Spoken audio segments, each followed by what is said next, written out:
Hello, good afternoon, everyone. My name is Precious Simon, and all of you already know me on Facebook. And you see me standing in this corner of my house. A lot of you know whenever I stand on this corner of my house, I'm gonna do very serious video.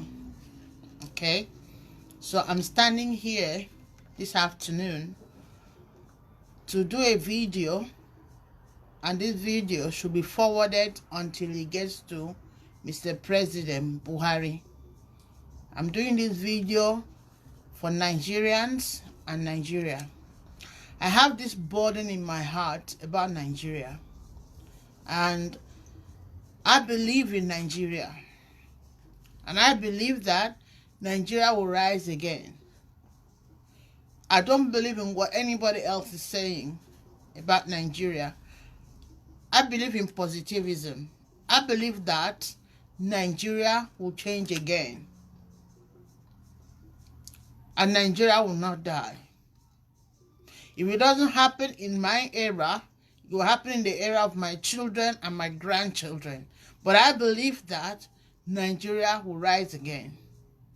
I don't care what anybody thinks, but for me, I believe that Nigeria will rise again. So, I want us to move to what we're talking about. Paradox shift is needed in Nigeria. So, a paradigm is how we view things. So paradigm shift is a fundamental change in our opinion, in our reasoning, in our thinking, in our psychology, in our mentality. So the way we think and the way we reason has got a lot to do with what's happening in Nigeria. I want to say that Nigeria is just a country in Africa, just like any other country. But Nigeria is just the name of a state, a name of a country, sorry. But the people who are called Nigerians are actually Nigeria. So it is me and you that make up Nigeria. So when you gotta be saying that Nigeria will not change, nothing is good about Nigeria, would you mean that nothing is good about you? And you as an individual have decided not to change your mentality, not to change your thinking, not to change your focus, not to change your viewpoint. That's what you're telling me. So when you keep saying that nothing is good about Nigeria, that means there's nothing is good about you, every Nigerians. But I am exceptional because I believe in Nigeria, and I believe that something good will happen in Nigeria. And it will not be too long. And those of you who are sitting down, using your mouth, condemning yourselves because you're thinking, I'm condemning Nigeria. No, you're not condemning Nigeria, because Nigeria is just calling an adjective that qualifies all of us. You're condemning yourselves. You're not condemning. Nigeria is just a tag, a name of a country. You are condemning yourself. You're not condemning Nigeria. You're condemning ourselves. You're condemning us. When you say that Nigeria is a stupid country, no, you're condemning yourself. You're saying that you are stupid and all Nigerians are stupid. So that's what I want to say, that the time has come for all of us to change our paradigm, to change our mentality, and move from this paradoxical thinking into a paradigm shift where we start to think positively about Nigeria. We got to start thinking about positively about Nigeria. And Nigeria is you. I am Nigeria. You are Nigeria. Okay. It's not the flag. It's you and me. We are the Nigerians. We make Nigeria. Okay. Right. So now, Mr. President, if you ever get to read this video, I'm a Nigerian. I'm based in the UK, but I have that strong feeling for my country that you're matching up our country. You're messing about with Nigerians. And enough is enough. Let me tell you, Mr. President, I've come with 10 points today for any Nigerian, and if you happen to watch this video, you hear this loud and clear. The 95% of the poor performance of Nigeria is because of your system. The failure in the power for you to recognize the management failures in every system in Nigeria. You are responsible for every failure in the academics. You are responsible. Every failure in hospitals, you are responsible. Every failure in hospitals, you are responsible. Every failure in human resources, you are responsible. Every reason for people going into corruption, you are responsible. Every robbery in Nigeria, Mr. President, you are responsible. Every kidnapping in Nigeria, Mr. President, you are responsible. Every insecurity in Nigeria, Mr. President, you are responsible. So, don't play innocent. And don't play to say that you're having your heart is aching when you hear people are dying because you are just sitting there as a figurehead and you're not doing nothing. So don't even play and don't patronize us because you know exactly what you're doing to Nigerians and what you're doing to that country. That beautiful, great country of God. You know what exactly is going on there. So, Mr. President, don't play the hypocrite.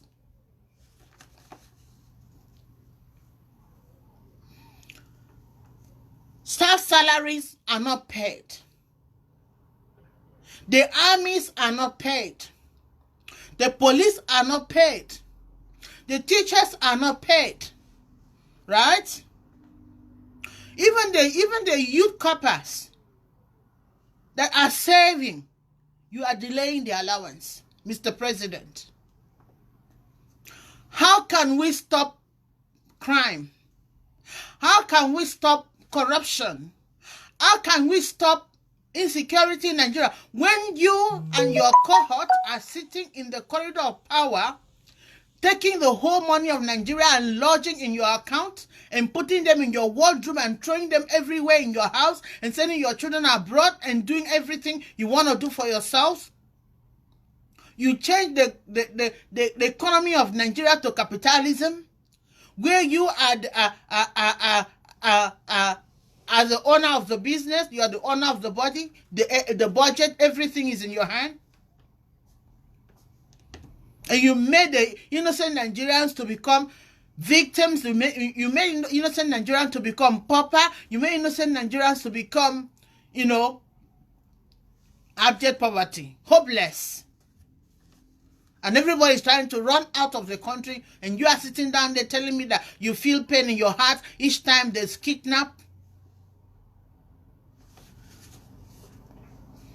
So when you don't pay the salary, the universities are not built.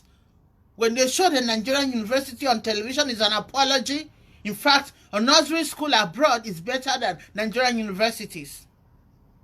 The hospital, people are sleeping on the corridor in the hospitals. There's no bed for patients. People are giving birth and the babies and the mothers are sleeping on the corridor using wrapper in Luth. Lagos University Teaching Hospital. And you are sitting down in the power and calling yourself Mr. President. I think it's time for you to resign. So the pensioners who have served the country and they're retired, they need to be paid. You haven't paid them. And some of the pensioners are dying before their time because you have intentionally hurt their salaries and used it for your mischievous purposes. So what impact does it have? The doctors and nurses, right, will be delivering low quality services because you are not paying them enough salary. You're not paying them the salary that is due to their services.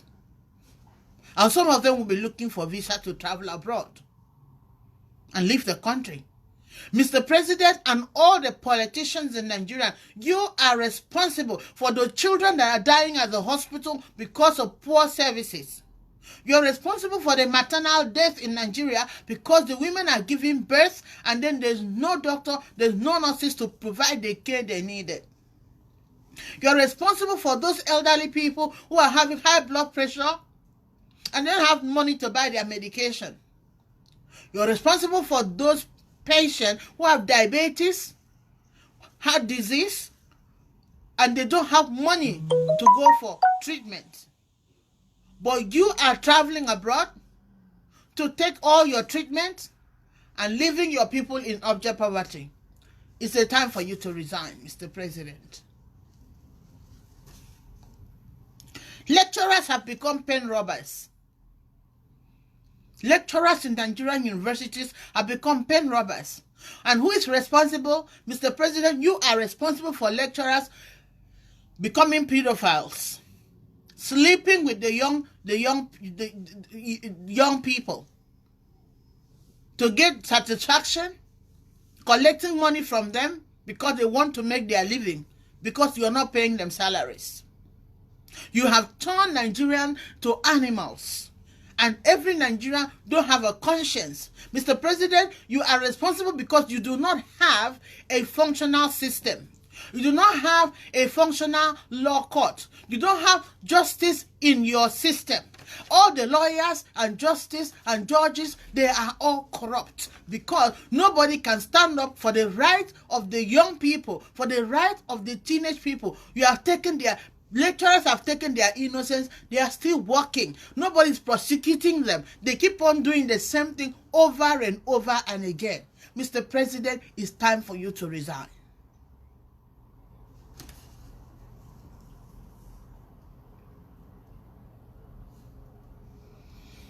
School leavers, fresh graduates, they are ruining the streets, no job. And who is responsible?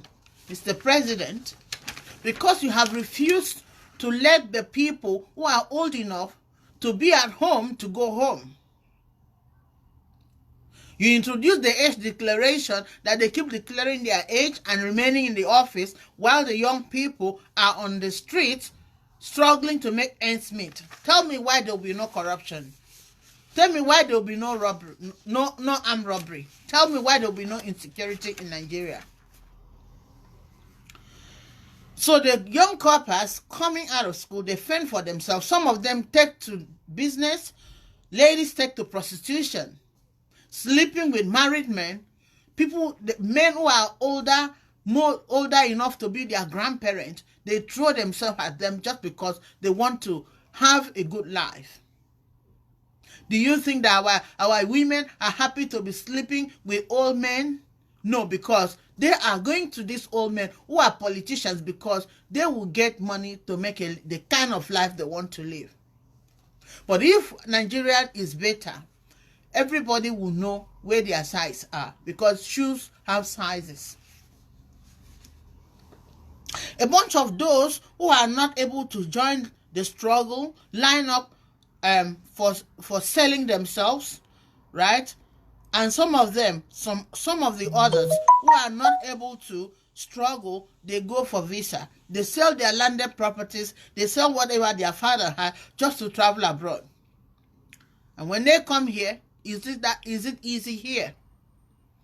That's not a story for another day. Some of them end up dying because they try to cross over illegally. A few of them made it successful, but they are being captive. Some of them are in prison because they entered some countries illegally. But Mr. President, your children are sitting comfortably on their dining. They are eating 3 square meals. They have the AC blowing them in their own rooms. They drive luxurious cars. Then you don't really care about that common Nigerian, whether they are going on the street, whether they have food to eat or not, whether they have clothes to wear, anything that happens to them, Mr. President, you don't care about them. Your party, your government is just you and yourself. You don't care about anybody else. Poor hospital leadership. You only allocate 2% of GDP to Nigerians' health. And this has led to premature death of young people, of mothers, and even of fathers. People delivering at home alone because they cannot pay the huge bill of private surgeries.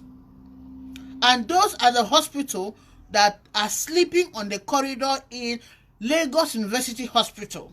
Mr. President, do you not watch the news? Do you not see mothers delivering newborn babies sleeping on with their wrappers in Lagos University Hospital? Are you blind? Do you not watch it? Okay, is that the reason that you don't want to give Nigerian light so they do not see what is happening?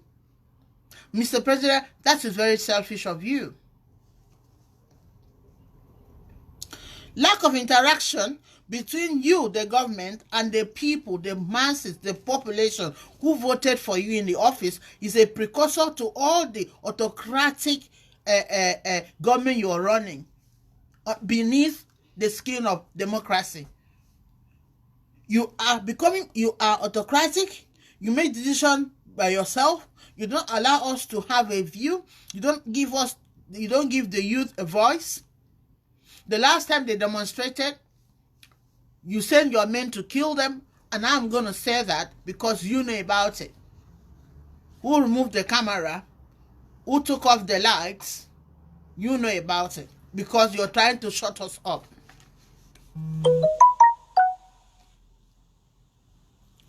So according to Damien Cycle, when you, the government, right, or your leaders try to improve, you need to plan your strategies with your subject, which are the people that voted you into your office.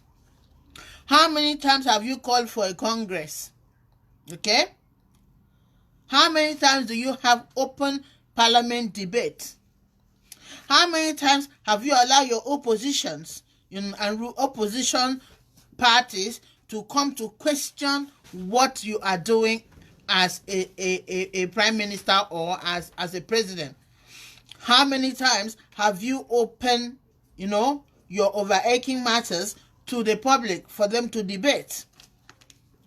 Things like staff salaries, infrastructure, social systems, benefits of the poor people, and giving people the freedom of choice, protection, right? How many times have you given the poor Nigerians opportunity for them to air their views? Do you listen to them? No. If we try to do that, you shut us up.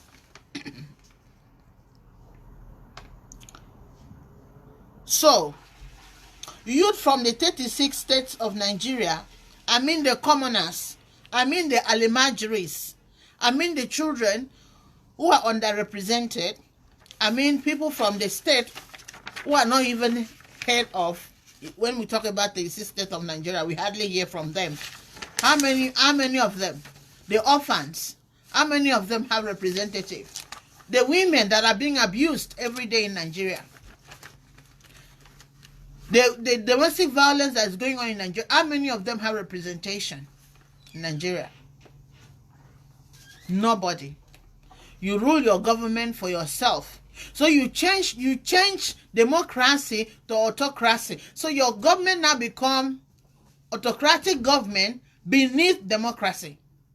Democracy is the government of the people, by the people, and for the people. Mr. President, when have we ever debated on the matter that concerns us Nigerians? When? You only do things with all your cabinet of looters, all your cabinet of bank robbers, that you sit down there and plan. And anybody that joined the parliament in Nigeria, they become nervous. They become intimidated. And they can't say anything. Else they'll be kicked out. And they don't want to lose the money. They remain there. Even those ones that we call pastors, when they get in there, they are as quiet as water. Because they have seen the money. And they forgot that they were poor before they get in there. They don't taste poverty before in their life. Corruption. This is another problem. Corruption is a global problem, but Nigeria has been given the wrong end of the stick. Yes, we are becoming like a bottleneck. When they say corruption, Nigeria is the one that shoots up in the sky. But why do we have corruption? So why do we have this corruption, Mr. President? Isn't it because you are corrupt as the head of the country? The head of the human is the center of coordination of every daily activities in our body. Therefore, you have robbed us before as a military or militant, as a military governor, or whether you were head of state. And I was a child. I heard about you in my primary school. You were there as the head of the president of Nigeria. Therefore, you have robbed us as previously in the military, and you return again as civilian to finish what you started. When I was a child, I hate you. And now I'm older, you are still here. You travel to the UK, you travel to the US, and travel all over the world, trying to recover the money that you supposed to be embezzled by the tax Nigerians, the bad ones, you call them the bad eggs. You were taking the money, and people were clapping for you. Buhari is recovering the money. Can I ask you a question, Mr. President? Where is that money? Where is the transformation? What has that money brought to us? What has that brought to the poor Nigerian on the street? What has that money brought to the poor Nigerians? We are better off where we are with Jonathan than where we are with you today. Because you people, the Northerners, you are sworn by, maybe you swore by Amadioha, or maybe did you swear by Ndemitiaba, or maybe do you swear by Atawa, or what do you swear with the Oshongun, or with the god of thunder to keep the seat of power in your region of Nigeria, right? Hence, you refuse to share the wealth of the nation and turn SARS on a surviving citizen. If we have 1/3 of the money you and all the Northerners have siphoned from the legal Nigerian money, if we have that 1/3, there will be no armed robbery. If we common Nigerian people have at least 1/10 of that money, there will be no kidnapping. If we have that 1/10 of all the money you siphon to the northern state of Nigeria, there will be no kidnapping. There will be no armed robbery. There will be no yahoo, Mr. President. And when you come up, you talk about macroeconomy. Do you know what macroeconomy is? How can adults with their brain frozen like ice understand what is macroeconomy? How can you run a macroeconomy with fractured policies? You need young people with vibrant brain to run the country. Why don't you just resign and give the young people a chance? Why? They tend to say yes to things, those elderly people surrounding your table, they say yes to things that profit them and refuse to take risk. Instead of taking risk, they take bribe. Yeah? Nigeria is one of the biggest countries in Africa. In the 21st century, people are still traveling 12 to 14 hours, shuttling from one state to another, coming from the north to the south or east or west, spending hours on the bus. Mr. President, I'm not sure if you're dead or alive, but if you're still alive, we can simply connect the country through rail network. You started the project, now it's dead. We are still struggling to shuttle between the north and the south, and the east, and all the rest. When we have enough to have connected these countries and these states within the country through a rail network that we can travel, in 30 minutes we can travel from Abuja to the south, from Abuja to the east. You intentionally punishing Nigerian population. And where is the money you recovered? We need account of that money. Our airports are crumbling like cookies. There's no reliability in services. The roads are too bad, around the country, that people need to fold their trousers to push their cars out of the mud. But when you want to travel, you fly the aeroplane. How many poor Nigerians have money to be buying tickets every day? Who are you governing? Are you governing for yourself and for your house and for all the members of your stealing parliament? Because you're not governing for the Nigerian public who voted you into the office, because you don't think about them. You don't care about what's happening to them on a daily basis. You don't care about them. I care. Many Nigerian youth don't even know what or who Santa Claus in this Christmas. They don't know what it looks like, because you have intentionally kept Nigerians in darkness. Right? There's no single television. In fact, some people don't have it. And some people have it, and rat is dancing a willow in the television because there's no light. They have not seen light. A particular state in Edo State, 7 years, no light. Mr. President, you have your light, you have your electric, you have your plant, you have your power. You don't live in darkness. Is this fair? Where's equality? Where's equality? A time for you to restructure your policies. Human development failed. We see young stars, they can make aeroplane, they can make cars, they can do this, they can do that, they can manufacture fuel from plastics, they can do so many things. No matter how they show themselves on Facebook, Instagram, and YouTube, their life never changed. Where is the skill awarding program? Do you not have that program still going on? Even Shell is still running it. But who are the people that get in there? People that their families are working in Shell. So the program is for the rich, not for the poor. But original intention for that program, that skill empowerment program, was supposed to empower the youth from poor communities who don't have father, who don't have mother, who don't have the means of survival, but they have the talent, they have the brain, they have the innovation, they can think, and they can come up with solutions. But those young people are dying in languishing in their villages, and that skill acquisition program is not reaching them. Are you not aware of all these things? People are not being developed. Brains are dying of malaria. Brains are dying of typhoid because of poor health care. Unemployment. 23% of Nigerians are unemployed.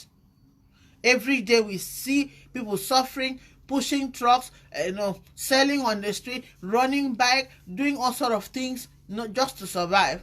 But a few others want to, put on their coat, put powder on their face, and just be clean. I'll come to you guys later. Crime and terrorism. You people are killing Christians, you're killing Muslims, you're killing any people that are opposing power. You are not, are you not worse than Idi Amin of Uganda? When the children in Katsina were kidnapped, the following day, you went to look at your cattle. You don't care about the parent. You don't care about how their heart is broken. You care about your cattle, your animal, more than the life of human being. What does it take a president to stop terrorism in their country? When you don't pay the armies, you don't even pay the police good salary, how can they fight? Will the same armies and the same police, if you don't pay them very well, even if they know where crime is happening, they keep quiet? Pay your people salary because we have enough money in the treasury. Pay them good salary. Environment and health issue. Our environment is so dirty.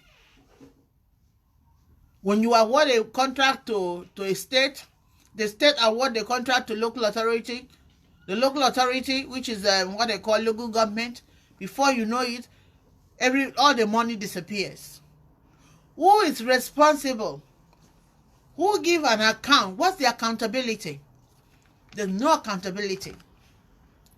People just get money, loot the money, use it for whatever.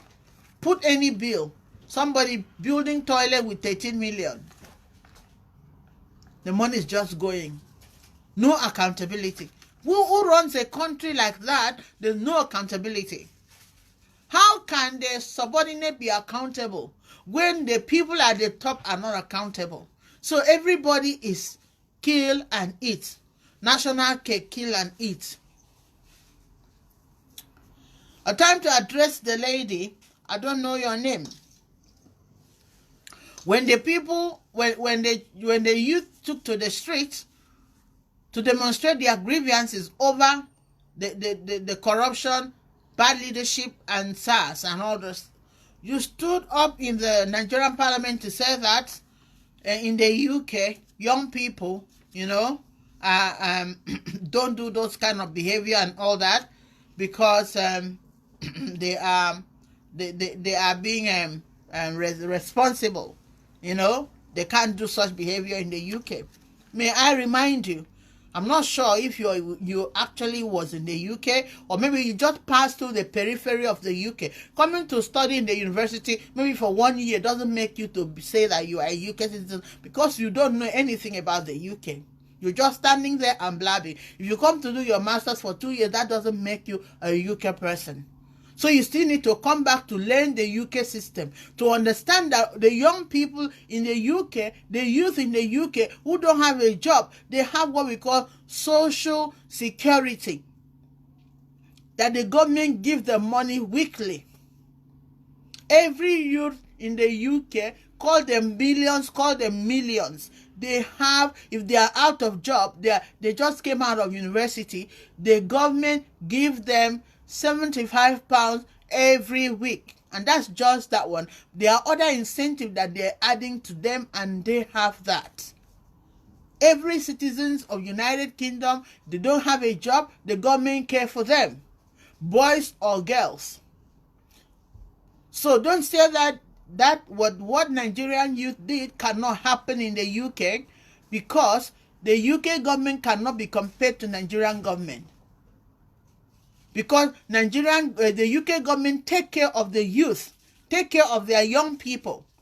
So you don't stand there in the parliament and say, when I was in the UK cannot behave like this. You're now in Nigerian parliament. You're supposed to transfer your knowledge that you came to acquire in the UK. You're supposed to be a role model. You're supposed to be a citadel of success in that parliament in Asu Rock. Rather, you have been shut up because of corruption. You can't say anything. Nothing you learn in the UK that you can try to implement in Nigeria. But you're trying to shut up the mouth of the Nigerian youth who protested and saying that what they did cannot be done in the UK. Do you know how much the UK government is investing in their youth every week? Weekly.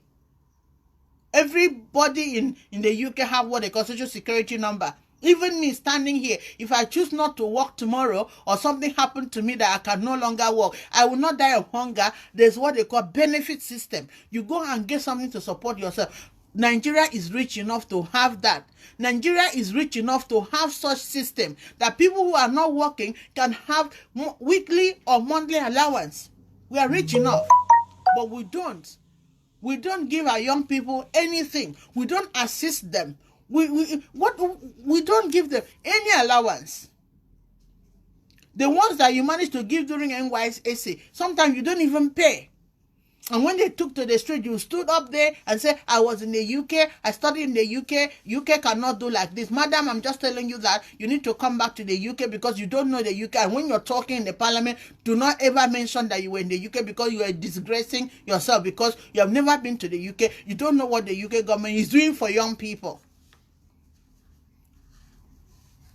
So, Mr. President, that's what, forward this to Mr. President because I am so upset. And when people try to tell me, oh, why do you pray for Nigeria? You keep praying for Nigeria. Nothing can change in Nigeria, which means that you don't want to change, but I want to change. And I believe that change will come in Nigeria. I believe that change will come in Nigeria. Sooner or later, there will change in Nigeria.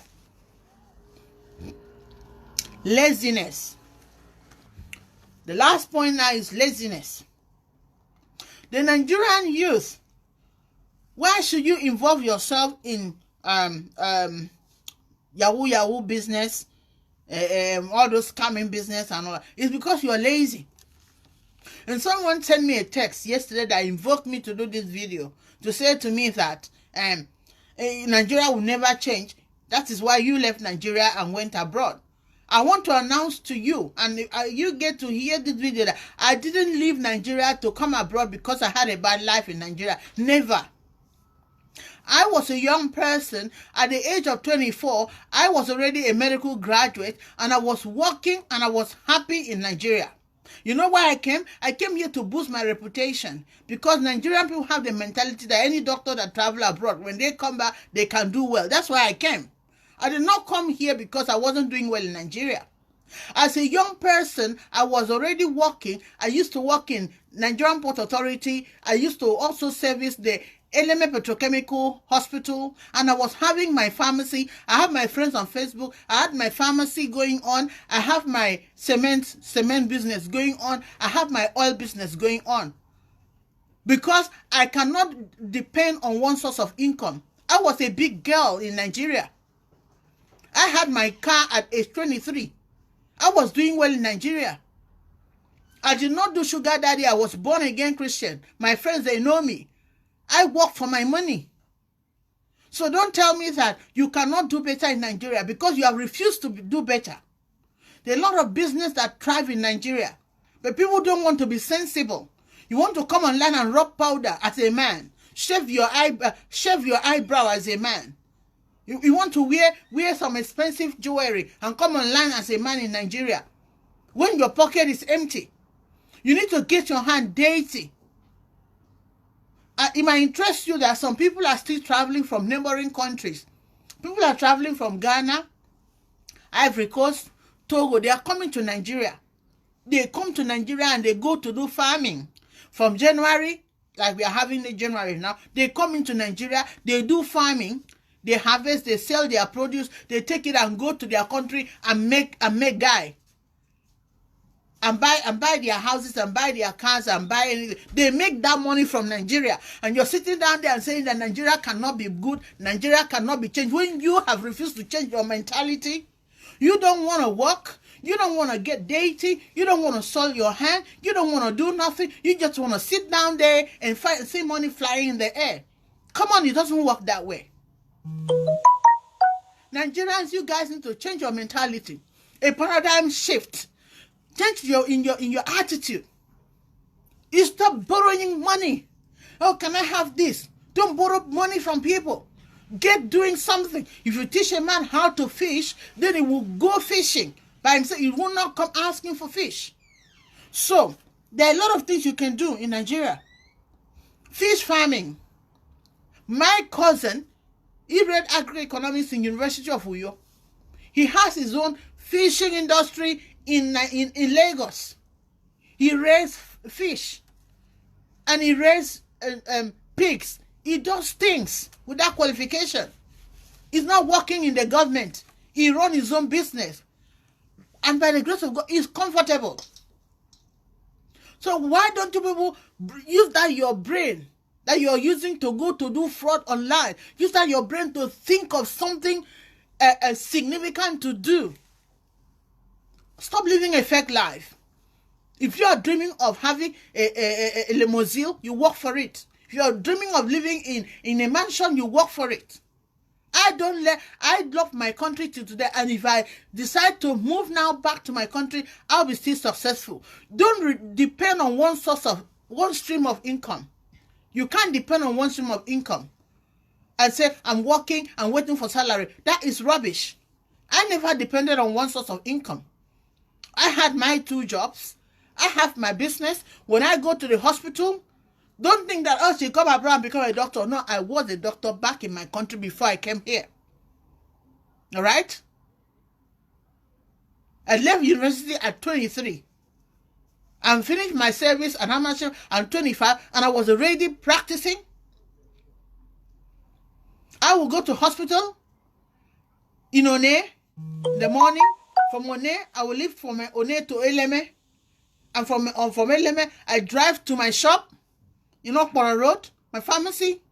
I sat down there and see patients in my little room in that pharmacy. I will also make sure that I check my cement. The cement is there.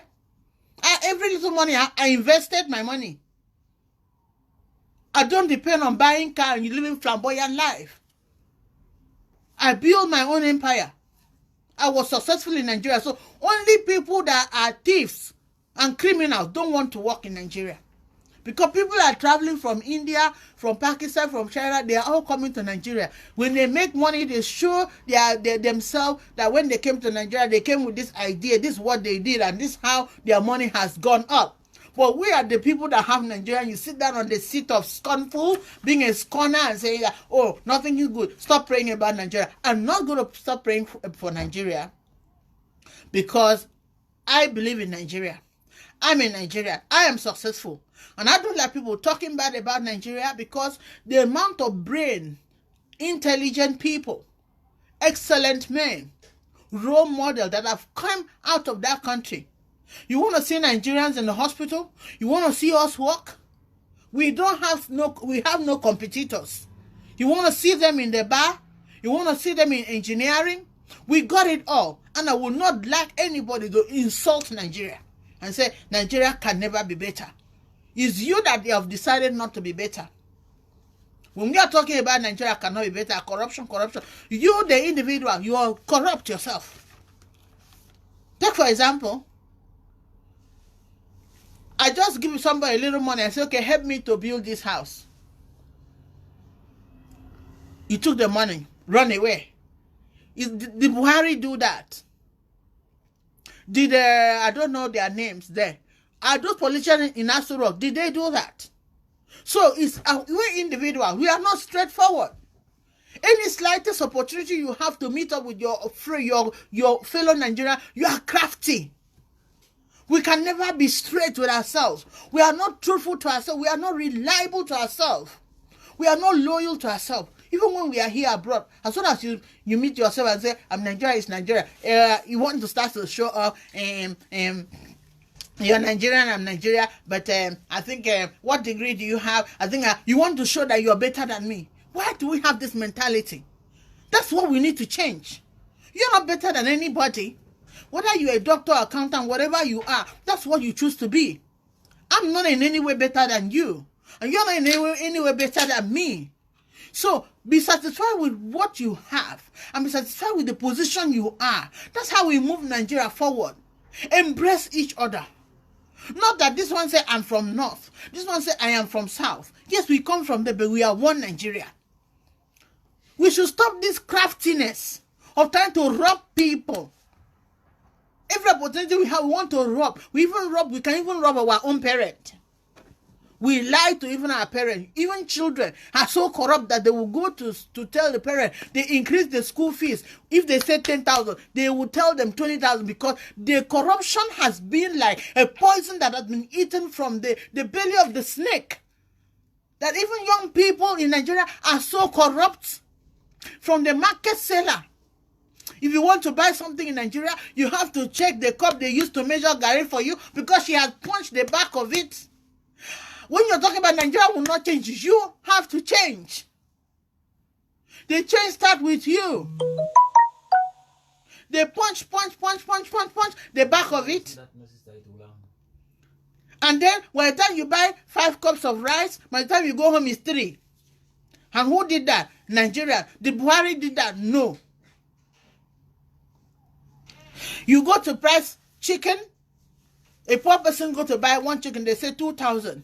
They see you wear different color of clothes, they say 5,000. Is that not robbery? So, we have to change.